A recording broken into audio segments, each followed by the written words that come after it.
Hi everyone, welcome back to our channel. In today's video, I'm going to show you how to pixelate an image in the Pixlr app. It is a very easy process, so let's dive right in. First of all, find the Pixlr app on your home screen. Now open it. Then choose one photo where you want to edit. Now choose one photo. After choosing the photo, here you can find the option of brushes right here. Go ahead and select it. Then here you can find the pixelate option right here.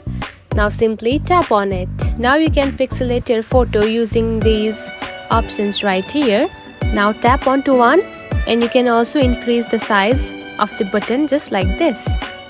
After that, simply draw the picture just like this to pixelate the photo. And you can see the image has been pixelated. And that's it. This is how you can pixelate an image in the Pixlr app. If you found this video helpful, don't forget to like and subscribe for more tips. Thanks for watching.